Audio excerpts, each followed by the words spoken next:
Welcome to the Real Estate Pros Show, where we interview real estate investing professionals from coast to coast, as well as the service providers that serve the real estate investing industry.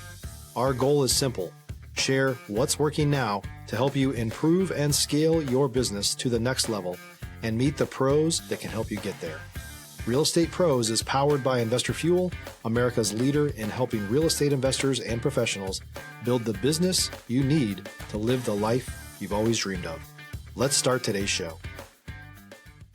Property insurance for real estate investors doesn't have to be difficult, but it does need to be there to protect you when you need it. MyInvestorInsurance.com not only provides insurance at 15 to 30% cheaper than traditional agencies, it's built specifically for real estate investors like you. You can set up an account in about 2 minutes, get quotes on properties, turn on and turn off insurance for your fix and flip or rental properties in around 2 minutes without having to talk to anyone directly, all through our portal. There's no better way or faster way to make sure you've got the coverage you need to protect you, and no more lengthy policies either. Once you're set up, you're billed monthly and prorated by the day for however long your policy is active. It's powered by MSI, the third largest independent MGA, with 1.5 million customers and more than $1 billion in cumulative premiums written. Get set up today in about 2 minutes at myinvestorinsurance.com/fuel. All right, guys, welcome back to the show. I'm your host, Brett McCollum. I'm here today with Calvin Sibley. Today, we're going to be talking about remote wholesaling. Before we do, guys, at Investor Fuel, we help real estate investors, service providers, and real estate entrepreneurs to 5X their businesses to allow them to build the businesses they've always wanted and live the lives they've always dreamed of. Without further ado, Calvin, how are you, man? I'm good, Brett. Thank you for having me on. Dude, I'm excited to have you, man. I knew we kind of jumped in a little bit quick today and that sort of thing. But, dude, you're a rock star. You're here with us, and I'm ready to have a good show. But before we do, can you do me a favor? Can you back up, rewind a little bit, give us some context? Who is Calvin Sibley? Okay, well, I am a full-time real estate investor, and I flip houses nationwide. I'm in South Florida, based here, but I started flipping houses remotely all over the United States about 4 years ago during the COVID pandemic. Yeah. What part of Florida are you in? We're both in Florida here. Where are you at? In Miami. I live in Miami, and so I actually been licensed for 20 years and got into wholesaling during the housing market crash, right? The financial crisis of 2008. There was just a flood of bank-owned homes. Mm-hmm. And I was, started as a realtor, kind of how a lot of people get started in real estate. They get their license. Yeah. And so I was selling bank-owned homes. Back then, you could buy a house in Miami for $30,000, if you can believe it. But, a 3% commission, and then I split with my broker. I'd be making about $1,000 or less. And then I discovered wholesaling. Ended up getting a course on that and started flipping bank-owned homes starting in about 2008, 2009. Yeah. In the wholesale space, you started in 08, 09 even. Yeah, so dating myself a little bit. Yeah. But back then, I realized that it was actually a house I sold where the investor turned around and flipped it. And he made $5,000 and my commission was like $600. Sure. And I was like, how did you do this? He's like, well, I just wholesaled it to my investor. And so that's when I discovered wholesaling and started wholesaling bank-owned houses back, like I said, around 2009. Yeah, that was a nice little run there for that. Probably I'm going to make a guess to 2016, give or take, probably. It wasn't quite that long. About 2012, 2013, the bank-owned home started to dry up a little bit. That's when I transitioned to just working with private sellers. And from there, I worked for about 10 years here in South Florida, just wholesaling. Back then, it was mostly just direct mail, sending out letters and postcards, and just it was just like clockwork. Like every time I'd spend $1,000 on a mail campaign and get a deal and make $5,000. It was awesome. Yeah, I love those returns, right? Yeah. Before real estate, where were you at? What were you doing? Did you grow up in Miami? It's actually all I've ever done. So I'm originally from the Northeast. I was born in Boston. I come Okay. from a family of real estate developers and just came down to South Florida every spring with my family. Loved it. Stop living on an island and join the #1 mastermind in America for professional real estate investors. Investor Fuel is a community of hundreds of the nation's top investors working together to build stronger businesses and better lives. In addition to the amazing community of real estate investors acting as a board of advisors for one another, Investor Fuel members have access to 100% funding on purchase and repairs for our members only, a health insurance program, and benefits and discounts that more than pays for the membership of most of our members, meaning it's actually costing you money to not be a member of Investor Fuel. If you're looking to scale your business and build a business that allows you to live the life of your dreams, please visit investorfuel.com today and book a call with our team. Wanted to move here. My parents said, you can't move until you are 18 because I was still a child. Then I ended up going to college up in New England. And then as soon as I graduated, I moved down here to South Florida. So got into real estate actually because of a meeting with a career counselor who Okay. did like some personality tests on me and said, hey, you seem to be great. You do great in real estate. And so I immediately got my license as soon as I graduated college. I was like, great, I'm done with school, no more tests, no more classes. And then, boom, found myself right back in a classroom studying for the pre-licensing exam, Yeah. which of course I passed, and then got my license and went to work as an agent. Wow. Dude, that's awesome, man. So, yeah, I actually got in around 2015-ish is when I got in. So I'm a little behind you. But man, that's pretty great. So you had that run with bank-owned homes. That was I know so many people that like they go back and like we can't recreate what happened there. There's also a lot of people that lost everything during that time, right? And but for those that maybe got in at that time, not that was a good season of if you knew what you were doing. When you went to more that 2013, 20-ish range, when kind of the bank owned thing, what was you said it was just more direct to seller. What were you targeting more? I'm always curious, like, because I know what we targeted in the beginning. Kind of what was your, target demographic, so to speak? It was pretty simple. It was just absentee owners. Love it. I just pulled the list. I had my bread and butter zip codes, and it was, like I said, almost like clockwork. I would send out a direct mail campaign, and like clockwork, I'd be getting leads. I'd drive out, meet the sellers in person. Back then, it was just, building an email list, a buyer's list, and just sending out my deals. And for years, I did that.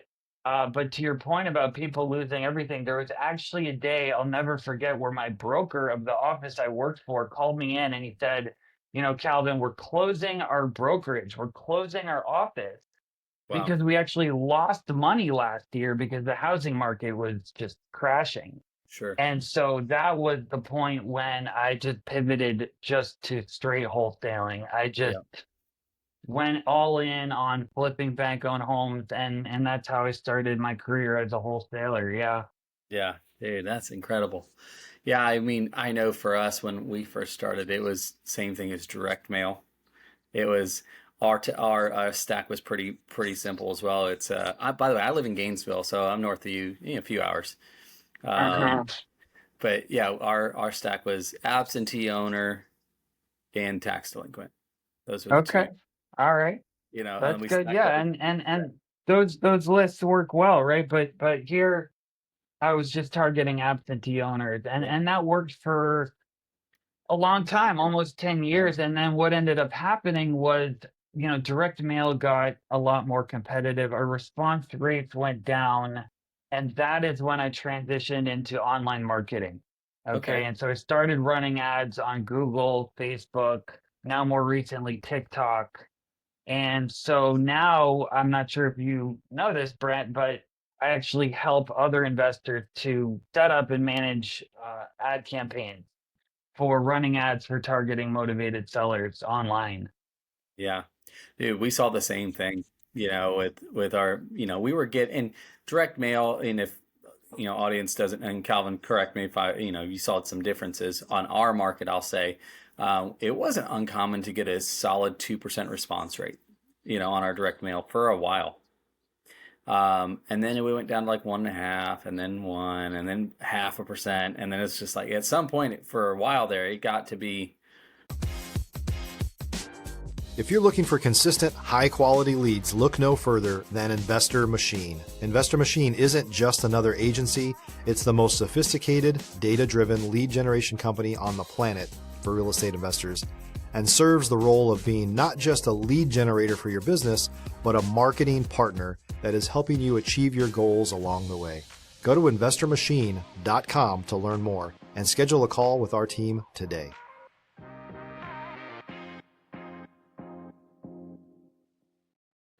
Diminishing returns, because you have to send more out because of the competition for less results. And it got to like we had to pivot. Did you see similar on your side?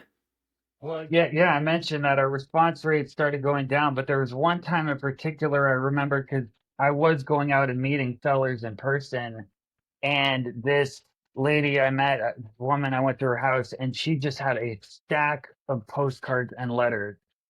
And I asked her, what are all of these letters they're getting? And they were all from investors. I mean, she was just getting a ton of letters and postcards. So I started kind of early on before a lot of people were doing it.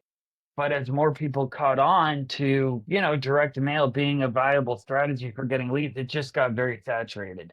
And the South Florida market became saturated as well. There's just a ton of investors here, kind of all looking for the same deals, Yeah. All targeting the same people on the same list over the same time. Yeah, no doubt. That's our experience as well as that. So you ended up, you said that was like what, 2020 when you made the pivot? Is that what happened?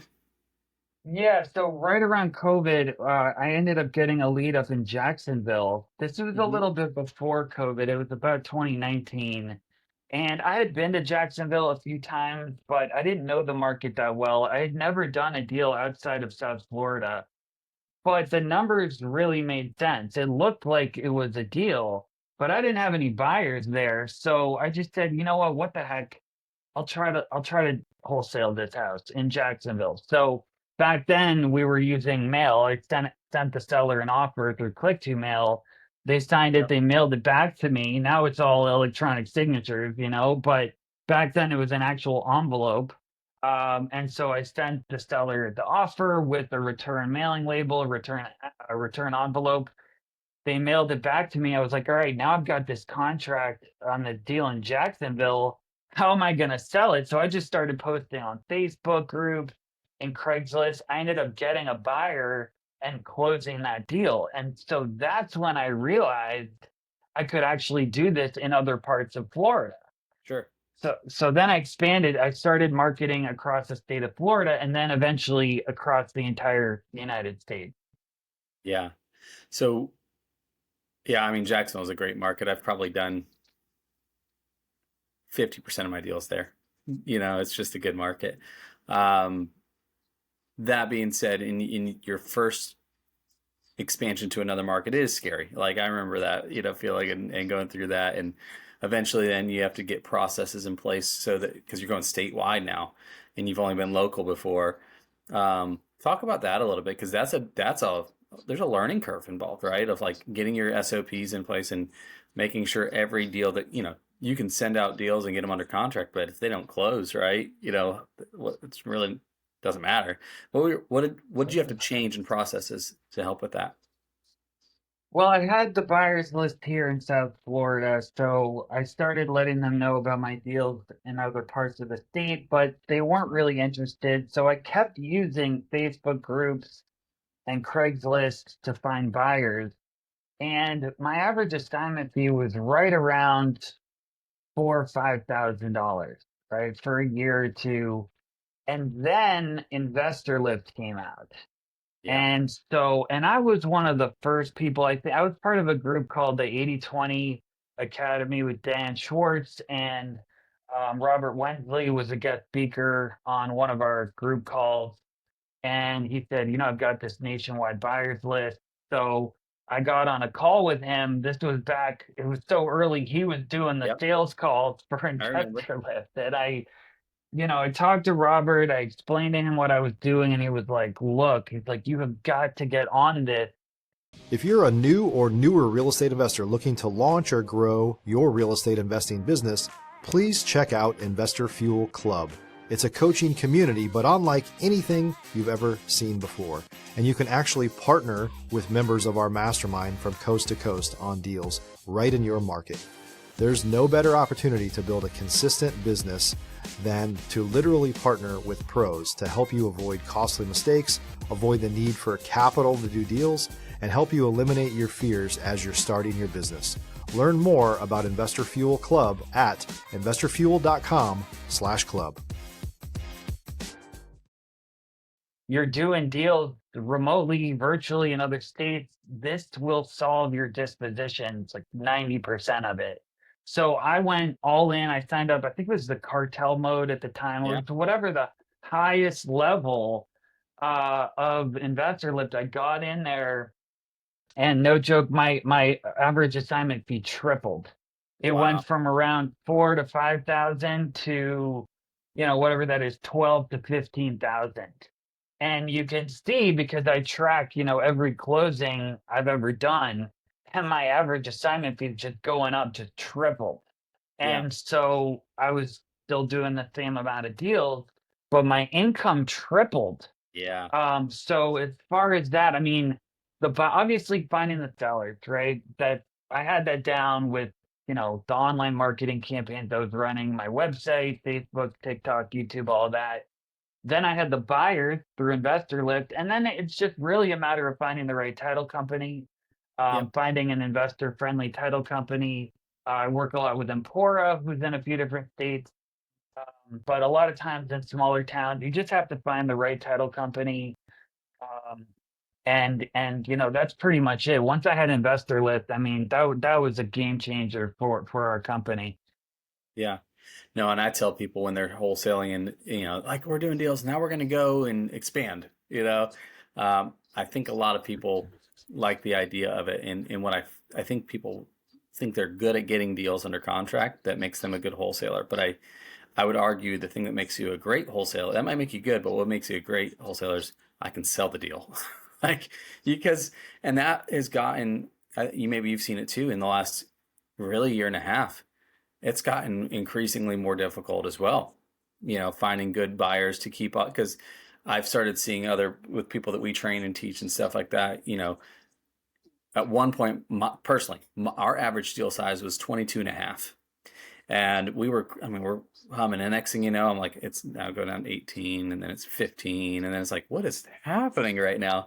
But as the market adjusts, buyers pulling back more, more wholesalers coming in, InvestorLift getting more saturated, things like, because that's the nature of our business. It's always changed. Like, again, you were doing direct mail for forever, and then you pivoted, and because that worked until it didn't, and then and that works for me. It was the same story of this worked until it wasn't. What are you guys still using the same strategy today? Are you pivoting at all, or what does today look like? Yeah, so what ended up happening, going back to that initial conversation with Robert Wensley, he looked at the deals I was doing, and he made a very important point, which was, you're locking up deals in areas where there just aren't enough buyers. Yeah. And so if you're familiar with InvestorLift, or you've ever used it, they have a feature called God Mode, where you can plug in any address in the country and search within a 15-mile radius.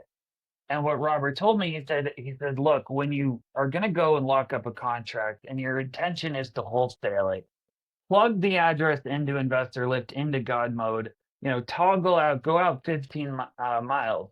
If you don't have at least 500 buyers, don't lock up the deal. Wow. Which made sense, right? And that's what I did for a long time. However, I kept getting these leads in more rural areas that looked like deals, right? I ran the comps, I did my underwriting, and it looked like a deal, but there just weren't the buyers. So that is when I started closing deals as Novation. And that's been a few years now. But I learned the Novation strategy. I took pretty much every course I could on it. And I started listing the homes Yeah, in more rural areas on the MLS and selling them to retail buyers. there it is. And so that's how I've been able to do a lot more deals in, towns where there may not be a lot of investors, but there are still people who are looking for homes. Yeah, no doubt. We've seen the same pivot too on that. Interesting. We for a long time, you know what I was doing, because I didn't now we understand innovation, but we didn't understand innovation for a minute there, and I was just like, I've got students, I've got people and they're all like, how do we get these deals done? And they're like, okay, because you know how it is when you first started in wholesaling, like in the early, in the mid 2010s, like 2015, 16, 17 run. If it was a deal, somebody was going to buy it no matter what. Like, it was just, if it's a deal, somebody really wants it. Now it's got to like check every box kind of thing. And so people are running issues. So what we did is, like, I would call that wherever the market is, doesn't matter where, I would call the local Google search, top ranking agents, call those guys up. Hey, do you have any investors? Yeah, I have investors. I got a property over here. Does this sound right? Yeah, it sounds great. Can you make a phone call? Yeah, I'll make a phone call. And I let the agent do the work, and I just kept doing that, and it worked. And it does work, but it's work, right? It's a lot of work. And then when we learn Novation, it's the same story, man. Like, we could just kind of skip out some of that process and go straight to the buyer, more or less, where we're in control of that at that point. And more or less skip some of the doubles out of the commission, because instead of paying 6% to an agent, now we're at 3%, because we're in control. So yeah, man, I think that's it's similar. Yeah. And you're doing that more national. Is that right? Nationwide. Yeah, do deals all over the United States. I'm able to wholesale some of them. The rest we list as novations. Yes. Yeah. Incredible. What's on the Novation side, how long are you guys seeing it, like days on market right now for some of your deals? So our objective, our goal is, when we list a property as a novation, to get an offer within 30 days. Okay. And then the goal is to then close within an additional 30 days. So on average, it's going to be about 60, but we want to sell and have our deals close within 60 days. Now, one thing that I do, or my team does a little differently, is even with a novation or a wholesale deal, we get in and out of the deals quickly. Okay. Yeah. And we do this for the sake of the seller, right? Because if you put yourself in the seller's shoes, no doubt, someone contacts you, whether that you're there in person or not, you sign a contract with them, and then, a month or two go by, and then the house doesn't sell, it doesn't close, you may not have heard from them. Personally, I think that's just not a very good way of operating your business. right? But not only with novations, with wholesale deals too, it's amazing to me how many sellers I'll speak to who say, yeah, I've got a contract with this investor, and it's been 2 months, and they said they're going to close, and now they're just canceling.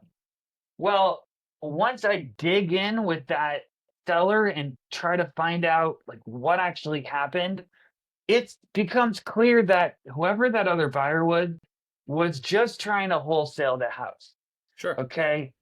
But they weren't able to, probably because the price was too high. It may have been from another reason, but that's not how we operate. So with a wholesale deal, we have it's a 10 business day inspection period, about 2 weeks. Yep. Okay. If we haven't sold the property within 2 weeks, we just tell the seller and we just cancel it.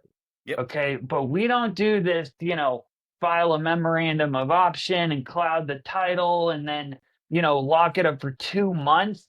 And then look, if the house hasn't sold within a week or two, it's probably not going to. Okay. Yeah, with wholesale and novation too. So with a novation, right, we're listing these homes on the MLS.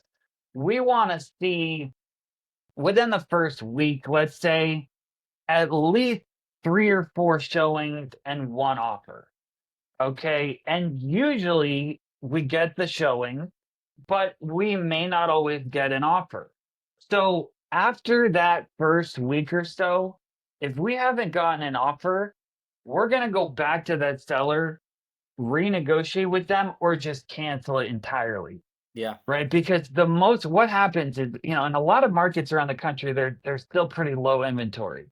It's kind of transitioning more to a buyer's market, some parts of the country, but still there is pretty low inventory around the country. So, and you're coming in, we're listing these novations, 5-10% below market value.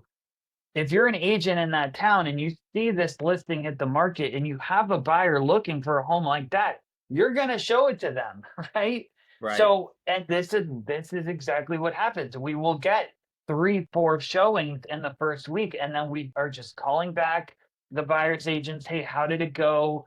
What's the feedback? Are they interested in making an offer? And if we're seeing, a trend where multiple agents are saying, the house is a good neighborhood, it's priced well, but it needs too much work for our buyers. It needs this, it needs that. We will just tell that seller, try to renegotiate the price. If they won't, we just cancel it. Yeah. And so we get in quickly and we get out quickly. We do not drag people on. And, I think we're a little different in that respect than some companies. Not every company does that, but, we really are trying to provide a service to sellers and help them. And that's not just some tagline that's designed to get people to like me because, it doesn't matter. Like, respect what we do. You can like me or not, but respect me for how I treat people. And our Better Business Bureau page reflects that. We have an A+ rating. We never received a complaint or anything or any kind of negative review. 10 years of wholesaling longer? But it's because we communicate well. We do right by the seller. So that's what, I would say is a pretty big takeaway. If anyone's listening to this, like, put yourself in the shoes of the people who you're working with. Have some empathy, especially these are people, they're going through some distressed situations to begin with.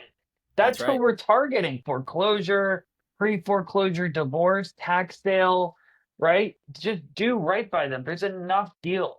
There's enough people out there who need help. You don't need to be doing this, lock them up for 2 months. And look, if it doesn't sell in the first week or two, the price is probably too high. Either renegotiate or cancel it, go on to the next one. Does that make sense?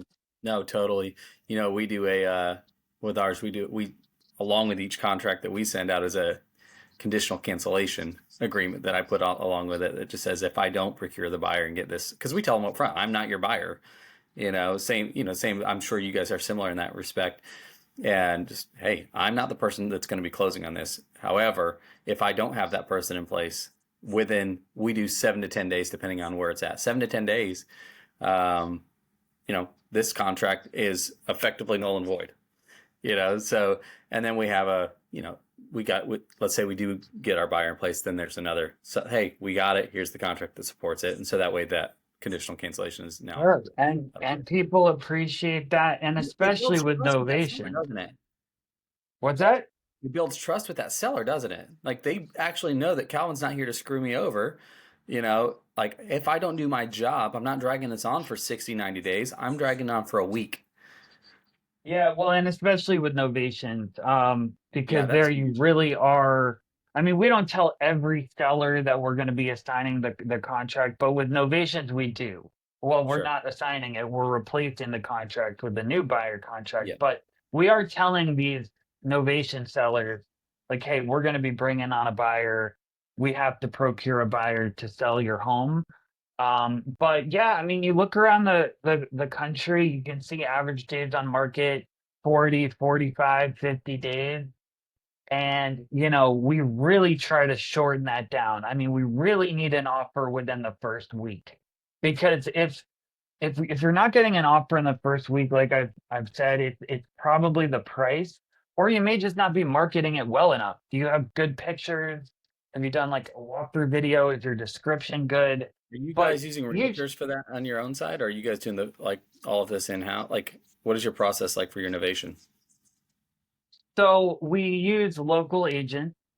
So we'll find a local agent to list the home, and we're okay with paying their commission. I've used flat fee companies, BrokerList and Houseo and all of those companies. But it's amazing. We just closed one this month, or actually, no, it was last month now, in Arkansas.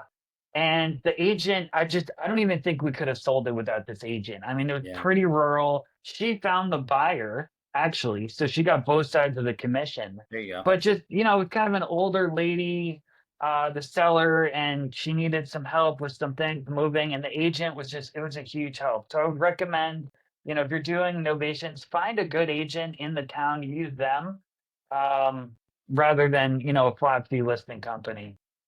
Yeah, I agree. Last question on the Novation piece, because this is, I mean, it's very topical. It still works in today's market. We're still, leveraging it as well.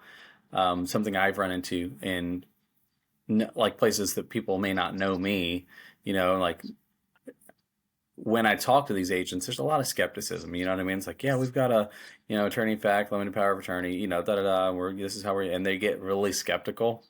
Well, I don't know. I have to get my broker to sign off on this. You've probably heard it too. Do you guys see a lot of that, or is that just kind of us?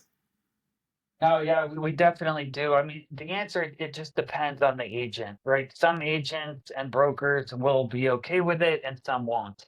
Um, the thing to do is, if the first agent isn't okay with it, you just keep calling agent, and just keep calling. Just don't give up Yeah. until you find someone who will work with you. Um, but when you explain it, that we use this limited power of attorney, when you explain it the right way, it might take a little education of the agent, but they usually will get it. And the right agent will just be grateful, for the business. Yeah. Yeah. And I'll put a little tag on it since this is, nationally syndicated show. Guys, make sure that with your contracts that you're using, especially innovation, just make sure you have an attorney that's going to bless your contracts. Make sure you're not just making something up on the fly, like especially your attorney, like in fact documents, your power of attorney documents. Make sure that they're done properly, so that you don't put yourself in a legal situation that you did not intend to.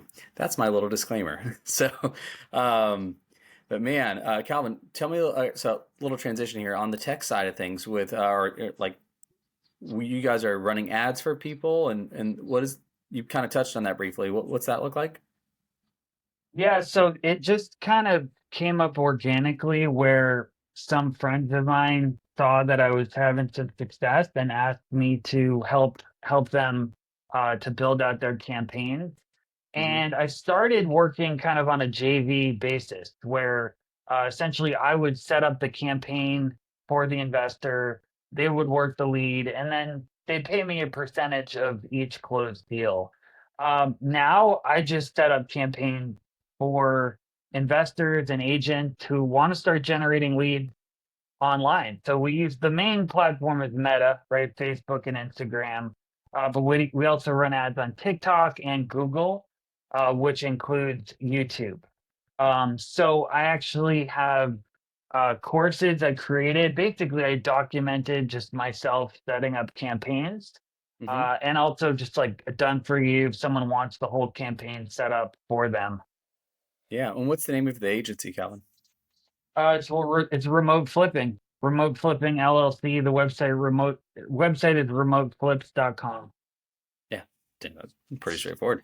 I love Yeah, it. Yeah, that's pretty cool. remoteflips.com. Check it out. Great marketing right there, guys. And we'll put that in the show notes too for each of you. I encourage you to connect and reach out with that, because it's a big deal. Knowing how to, I mean, your cost per lead, knowing how to properly run ads the right way, especially if you can learn how to do it. Like if you're teaching people how to run it in house and get your, cost per lead down that way, amazing. But it is pretty. I wouldn't. I'll say it like this: you probably don't use somebody that gets it more than I. I'm not a tech guy, okay? So, personally, it's a time suck and a drain of my brain to go in there for 30, 45 minutes every day and tweak things and look at things, and I just don't. I don't like it. So I would personally rather offload that to somebody that can do that. But if you guys are more geared towards running your own thing, it does get your cost per lead down. It does. You do it the right way, you will be in front of, you won't, your leads won't be a problem anymore. Lead gen is not the issue. It's probably a sales problem, if anything. But yeah, Calvin, man, this has been great. I appreciate you jumping on here with me and doing this. people do want to reach out, connect to you, obviously we've got your website there for, remote flips. Any other ways that people could reach out? Go to the website, remoteflips.com. They can send me an email, calvin@remoteflips.com. But, I just would leave this by saying, especially for anybody new, there's so much that you could just get overwhelmed, like learning or stuck in this analysis paralysis. Just remember, the best use of your time, your highest dollar per hour activity is speaking to sellers and making offers. Yeah. And so if you're stuck building websites and CRMs or setting up direct mail, it's not the best use of your time. And you're going to get leads and average cost per lead way less. Yep. Say just by running ads on Facebook and Instagram, for example. If you go with a pay-per lead provider, you may have to close 1 out of 10 leads. If you don't, you could be out $3-4 grand. So, this way you just get the campaign set up, start generating leads, and start practicing with sellers. And last thing I mentioned, I also help on the dispo side. So people who work with me, they focus on just locking up contracts because we do have InvestorLift cartel mode. We've got the nationwide buyers. So Brett, thank you so much for having me on. I really appreciate it. Yeah, and I'm going to piggyback that last part though, because that is a lot of people's issue is great at acquisition, sucks at dispositions, right? And especially the solopreneur, that they may not have somebody in-house that can do dispo. So guys, I strongly encourage you, reach out, connect, go that direction if that sounds like you as well. So man, Calvin, all this will be there for everybody to access. Guys, like I said, go reach out to do that. And man, thanks for being here. I really appreciate your time. Thanks, Brett. Thank you guys. Have a great day. Cool. And guys, thanks to you as well for being here with us. And we'll see each of you on the next episode. Take care, everybody. Thanks for joining us for today's Real Estate Pros Show. You can learn more about the amazing benefits of the Investor Fuel Mastermind community, including surrounding yourself with hundreds of other rock stars, 100% financing for your deals, and members-only discounts from vendors you're likely already using that, as a member of Investor Fuel, will save you more than the cost of your membership. Visit InvestorFuel.com to learn more. If you're interested in joining us as a guest of this show, please visit InvestorFuel.com/pros to apply. You can also check the show notes for access to free resources, how to get access to world-class lead generation, and much more. Don't forget to subscribe so you never miss another episode. Have a great day. We'll see you on the next show.